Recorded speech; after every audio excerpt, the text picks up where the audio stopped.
and welcome. I'm Janine Howard, and today we have a really important topic to talk about that is some important tools that can get you through anything in life.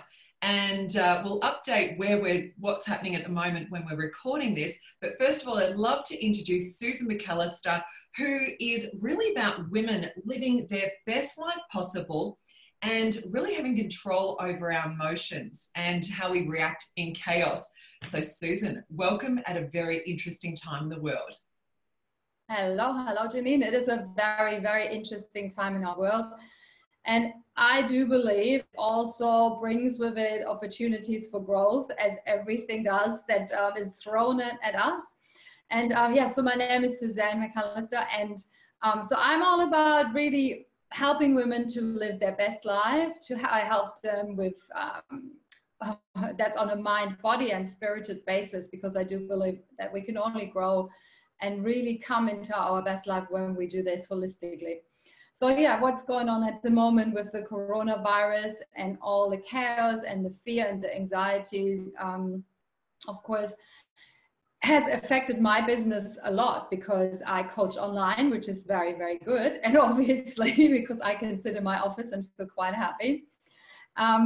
But so many people are really scared to go out. I coach and counsel women that have anxiety, that go through menopause, that deal with emptiness, the midlife transition, where they feel all of a sudden the children have left, or they don't feel so needed anymore. So all of these big things in life, and then you throw coronavirus on top of that. So coaching is one of the big things and the big industries we're really, really needed right now, and we can really help. So I was up this morning at 3 o'clock doing this this mindset shift and this meditation that I'm putting out today just on my website. And so I have the Naturally Wise Woman podcast. So I'm just going to put that out. And at the moment, I'm going live in my groups every day, because I feel what is needed is a bit of calm and positivity through all of that. Absolutely. And just before we went live, we were talking about there is such an opportunity right here in the world. And the opportunity is we get to choose one way or the other. One way is to go on the fear mode, the scarcity mode, which is really where the world's been running for a very, very long time. But the opportunity right now is for every human being on this planet to wake up and move into a mode of love and into abundance and into all of what is possible. So I'd love for you to speak on those opportunities a little bit more if you can. Yes, of course, because at the moment we run on scarcity of not only toilet paper and food, obviously, but yeah, that's very true. We run on scarcity, where like my model and what I'm about is really about abundance and to manifest and to find the gratitude. And let's face it, most of us, we're not sick. This is a preventative. And we're sitting, we have food, we have a roof of our house, of our office, wherever we are. So we've got a roof over our heads, we have our families are safe. So most of us are doing okay. Yes, there is there's so much in the industry as well. I've got many clients, they have small businesses, they're worried, they might be cutting things back, but all in all, we're doing really well where we are and for what is going on. And there is the opportunity there. I do feel that we manifest things. I feel the more positivity, the more love and connectivity we put out. I mean, if the schools, I'm not sure if the schools are closing down, that is the opportunity for the neighbors to get together, maybe to get to know each other and to babysit each other's children, and to whoever has whatever food to share these things. So maybe it's that time and disconnect, because I have so many clients that feel really lonely and disconnected in a world where connection, and we all have our phone in our hands all the time, is a really, really big thing to find again, this one-on-one connection. And we might, even if we have to sit and do this on Messenger or on Zoom while we're in isolation, maybe in our houses, but it's also about really connecting to the people that we're really close to, our closest family and our neighbors, and helping each other out. So yes, so there's a big opportunity there. Yeah. I also saw it in the bushfires. You know, everybody stood shoulder on shoulder, and there was this big thing where we all prayed, and there was worldwide meditations and worldwide prayer. And there's 40,000 studies actually out there that show us that meditation and prayer and mindfulness has amazing results.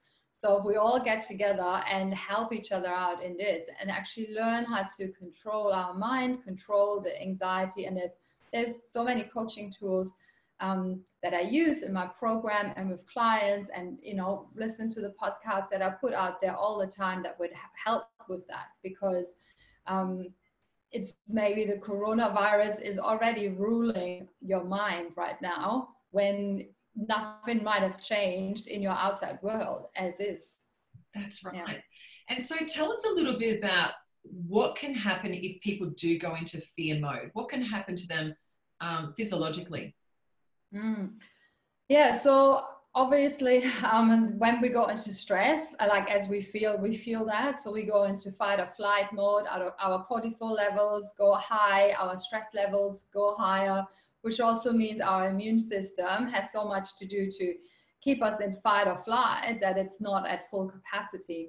And then there is the blood pressure goes up, all our blood rushes to the areas that would be having, that we have to prepare to run from that sable tiger or whatever we need to run for in the old times. So stress and anxiety has so many negative effects on your confidence, also on, there's so much social anxiety right now where we don't even want to go out and do connect to each other. I also work with teenage girls quite a bit where they don't actually know how to connect with each other anymore.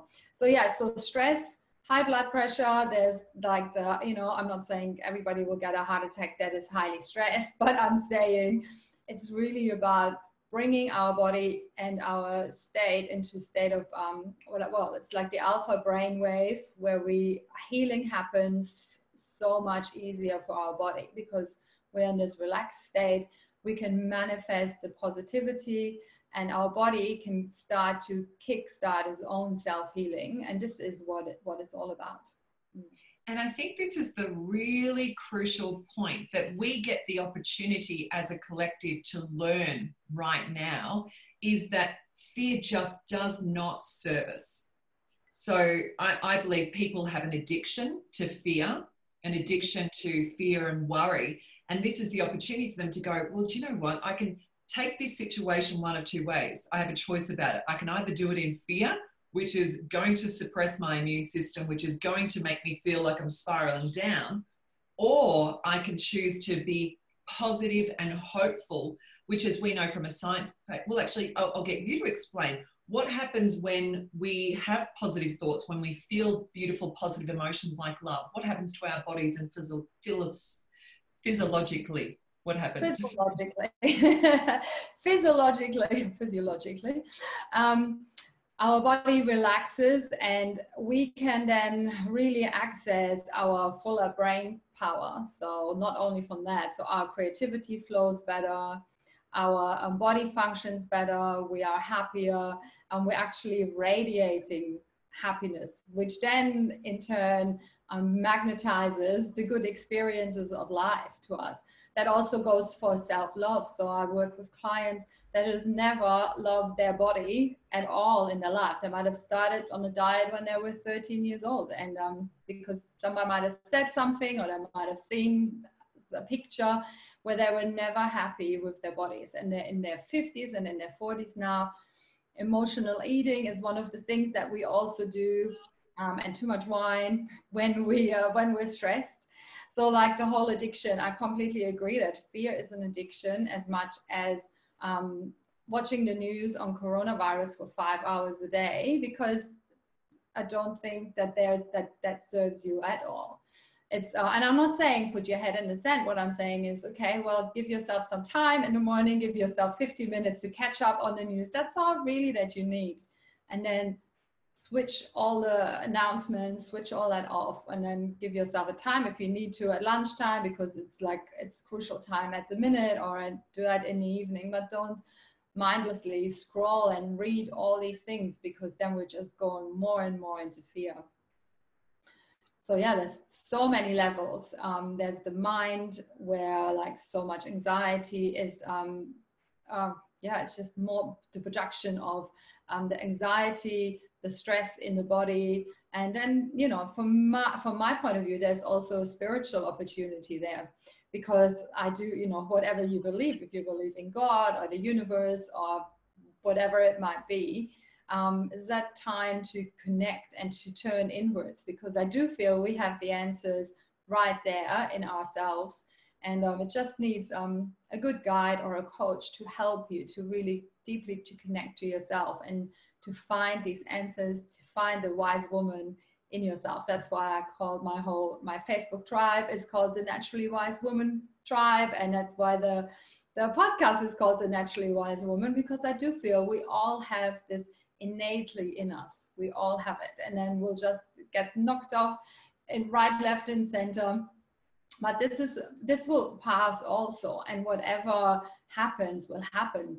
And fear is not an insurance that things will go better. And, you know, I personally had to learn things the hard way as well. So, for example, when my daughter started to go out at night, I could not sleep. And it was kind of in my subconscious, there was this belief that if I would stay awake, kind of, I would keep her safe, which is completely silly.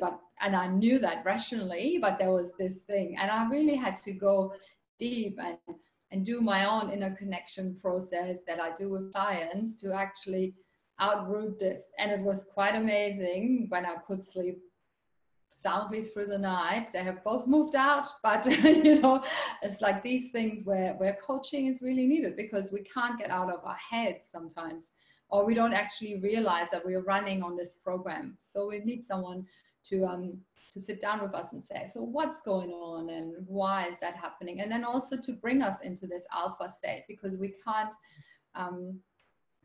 think ourselves out of these problems that we have created ourselves.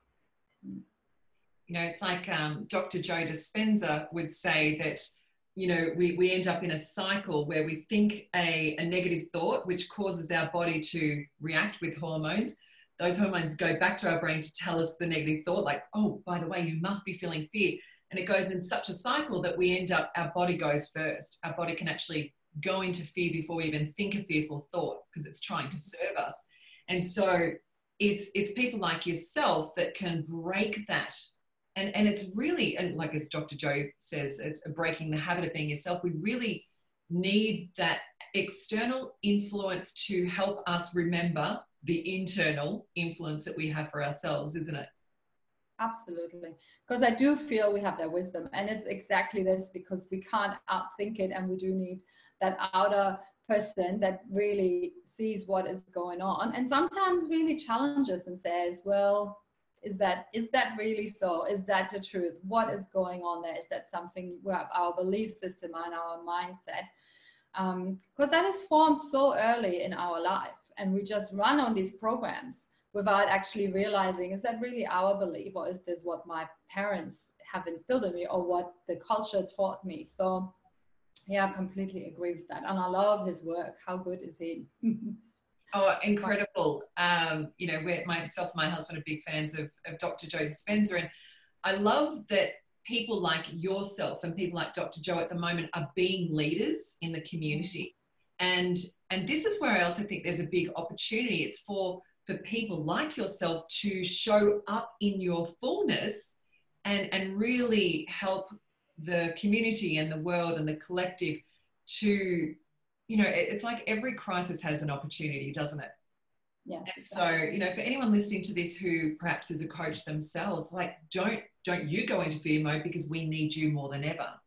So people like yourself, Susan, like, you know, what you're doing, and you're, you know, up at 3 a.m. recording meditations for people and putting it out to your community and really showing up is what the world is crying out for. And it's time for people like you to shine. So I'd love for you to speak into, like, for you personally, what do you do on a daily basis? Because I think sometimes this can all sound like theories, but could you perhaps run our listeners through what you would do on a daily basis to keep yourself out of that fear mode and scarcity. Yeah, sure. And also, if you want to read that, so my newest book with Sex, No Drugs and Rock and Roll, in there I have like a whole chapter actually dedicated on my morning routine and what I do, because I feel that is so important.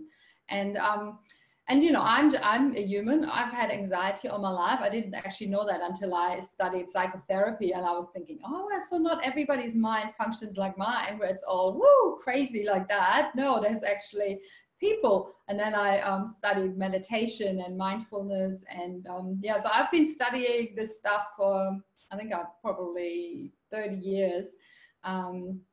And one of the things that has also helped, and when we talk about Dr. Joe Dispenza, is like Wim Hof. So I studied with Wim Hof. I went in an ice bath with him, and the breathing techniques, because I've done hypnotherapy, psychotherapy, you know, I've been a Reiki master for 25 years. So for all these, so many modalities. So if there's something that I can learn that would help my clients, I'll be there and I learn it. So let me talk to you about my morning routine. Normally it does not start at 3 o'clock in the morning, but I do get woken up quite a bit by, I don't know what you want to call it, by spirit, by intuition, by whatever it is. It used to be like 4 o'clock was my time. I'd get up and I write, but that's not so early. So at the moment I have what I call the golden hour. So I would get up at 5:30 and that's not so hard in Queensland, because you know it's quite light then most of the time anyway, and quite warm. So I'd get up, and so I'd really give myself a full hour for myself, which I really love. So I would get up and I'd sit down and I meditate, I pray, and I do 3 rounds of the Wim Hof breathing, which you can find anywhere, and that's really an amazing tool. So I do my breathing, I do my meditation, and then I normally journal, and then I read something inspirational, and then I'm ready to hit the gym, do some functional fitness. I'm a yoga teacher, so I do either yoga or I do functional fitness and hit the gym class at 6:45. And then I'm ready, come home, have a shower, and sitting down in my office at 8, and I'm ready for the day. Probably you'd have a bulletproof coffee or a green smoothie somewhere there to set me up, because nutrition is such an important thing. And often when we're emotional, we do tend to use the wrong foods or too much wine, because we do eat our emotions often. And you know, I'm like that. I was like this as well. And I'm not perfect. I'm not saying that either. So that's like, I had to struggle with emotional eating too. And yeah, so this is something where I'm very passionate about the nutritional value of the foods that we do, to prepare them ourselves, to start from scratch, to maybe grow some foods if you can, to have them organically, to look after the environment, whether you, so I'm not a fan of the fad diets. So I'm really about whole foods, nutrition. So if it comes from the earth, if it was grown on the earth, then you know it's a good food, eat it, whether you do animal protein or not. So I do believe research does show like more than 10% of that does not have any good health benefits for you at all. So I'm mostly plant-based, but I would say a flexitarian. So someone catches me a fish and bakes it for me, I will have that too. So yeah, so I feel that's important, and that we actually go out into nature, or we go to the market, we keep things local, and yeah, and that comes again to the connection to the community we're in. And I'm really passionate about building community, because I feel we've lost that. Yeah. A couple of interesting things over the last 24 hours. Number one, I have my neighbour come over for a visit and just check in on us, and we, you know, had a great conversation about how we're going to start a neighborhood garden out the front. And, you know, we left and had a big hug. It was so lovely and bonding. And then I went to the supermarket just to do my normal weekly shop. I was astounded that people, you know, were going a little crazy. There was no pasta left. There was no pasta left. There was no baked beans left. And interestingly, people's shopping trolleys were full of chips, like And I was like, what's happening? Is someone having a party or whatever? But like, as you were just saying, a lot of people eat their emotions.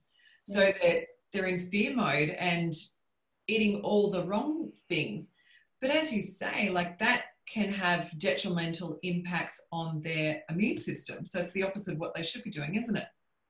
It is the opposite of what they should be doing. Then there's also the emotional impact of that. So let's say they sit there and they watch the news, eating the bag of chips and a bottle of wine, and then, you know, feeling really bad, going to bed, then getting up. And then we women also tend to beat ourselves up. Like, you know, we would never speak to our best friends, probably not even to our enemy, the way we sometimes speak to ourselves. And I do witness that with clients. And when I just say, well, let's, like, what do you say? Or I even hear them say, oh, you're such a moron, you know. And I'm like, well, would you say that to me? I'm like, no. Well, why would you say that to yourself? So that inner critic. So yeah, so we might, when we overeat and then we overdrink, because we do want this comfort. And it's very scary to sit with our emotions. It takes a lot of courage to actually sit in our fear, to sit in our grief, and to acknowledge what is actually going on in me, because we feel helpless and we feel fragile and vulnerable when we do that. So it's easier to eat something, to distract ourselves, to open the fridge, to, you know, have a wine or have more chocolate or have whatever it is, or do online shopping, or so whatever we come up with, or scroll, because that's the same. So if we're on social media all the time, that's the same brain center in our brain center that activates sugar, and cocaine, the same thing. So we keep scrolling, but we're never satisfied. We're just never satisfied. It's never enough what we eat. It's never enough what we drink. There's never this moment where we're like, well, now I'm happy from that, because that's just not how it works, because it's all a distraction of what is really going on deep inside of you. And that does take courage, and that also takes a big desire to want to change. And for most of my clients, they just come to this point where the pain is greater than the avoidance. They're just like at this point where they're like, no, I need to change. I need to change this now. I want to know what's going on in my body. I want to start to actually honor my body. And I know there's this platitude about treat your body as your temple, but most of us, we really don't do that, because overeating and drinking too much, it's a kind of a self-abuse, if you see it like that. And so we on a kind of self-harm on a level. And so when we start to look into this, but it's also culturally accepted, is that everything is about food or drinks. When there's the treats and the treats. And I'm not talking about like the home-baked cheesecake, you know, I'm talking about all the lollies and candies and everything else that we give the children even as well. So we set them up for, well, that's a treat, that's for the good times, that's when we celebrate. There's alcohol everywhere when we celebrate. It's not in our belief system to go and have like an exotic fruit platter. This is our treat, you know? Yeah. So there's the mindset, and it takes courage, and it takes the moment to say, this is too painful. I'm going to get help now, and I'm going to sit with this, and I'm going to need someone that takes my hand through this, that is my cheerleader, and maybe that texts me at 10 o'clock at night when she knows exactly that I'll be sitting there opening the chips because I'm watching whatever they're watching, Love Island or something. Something, yeah. We gave our TV away maybe 2.5 years ago. So for us, it's like no TV, no, you know, it's like setting yourself up to win, isn't it, Susan? It's like you can, if you've got the addiction to the chips, don't put the chips in the cupboard. If you've got addiction to TV, don't have a TV. If you've got addiction to scrolling on your phone, turn it off at night. Like there's some simple ways. So just to round off some practical tips for someone who is at that point where the pain is greater than saying they want to make change. What are your key steps just to get them out of that real downward spiral? Yeah. So I'm a big fan of making a tiny change that you can actually stick with. So so not yeah, I'll do the diet on the Monday, so let me eat the 5 packets of chips that are still in the chocolate and drink the wine, because on Monday I'll be so good and I'm gonna do a water fast for a week and then it's be all good, because we kind of do the extremes often. So I'm a big fan of doable action steps, you know, like the SMART goals that we do in business. So really like find the one thing and just look at the thing and think, so just start with a simple thing: drink enough clean water and filtered. And so just start with the water and take a little walk every day. So just one of the little things. Also, there's so many apps we can use, like Insight Timer is one of the meditation apps. That's completely for free. I'm one of the teachers on there. I think I have a 8-minute meditation in the morning. So you can start there. You can say, all right, I'm going to listen to this chick every morning. I think I have 8 minutes for myself. And if you have to hide in the cupboard from the kids, hide in the cupboard from the kids, whatever you need to do to give yourself 8 minutes, then just do that. But just do that every day, because it's in the consistency. It's the same in business, it's the same in our self-development. So yeah, so I would say drink good water, have enough nourishment. Maybe look at your food and say, okay, maybe some of the processed things, let's put that away. Or I'm also, what I work with a lot is to crowd out the stuff that is not so good for your health. And I'm never go like, oh, let's throw all of this out, because people then get even more anxiety. So I would say crowd it out. So to your normal meal, just add a big salad to your dinner. So how about that? So have a big salad, drink your water, meditate, take a walk. That's one of the things. And also journal, like just write down the things that what you think about on a daily basis. Because when we start to actually observe what we do, I mean, a food journal would be good, but also about the thinking, what's actually going on in our heads, our fears, our worries, and the people that we're closest to, who is actually in our lives, because the 5 people that we spend the most time with, they influence us the most. So who are these people? And is it time that I step out there and make some new friends? Or can I go and meet my neighbor now? Because so many people, we don't even know our neighbors. I've actually just started this. I'm like, okay, I'm doing this Christmas. I went around and put flyers around. I'm like, we're going to put out a table here, because it's just ridiculous. We don't know each other. And it's very, very nice if you like go and you say hello and you wave to each other now. And yeah, discovered the most amazing massage therapist, who is my neighbor. She's the best. So I just have to rock over there every 2 weeks and get my self-care massage, which is one of the things that we need as well, like self-care. So what do you do to really just for yourself? Yeah, there's so many things. I could talk about this for hours, obviously, looking at all the areas of your life. But yeah, so I would say add a salad, have some water, do meditation, take a little walk, and connect with your friends. And of course, find me, get in touch with me, find a coach.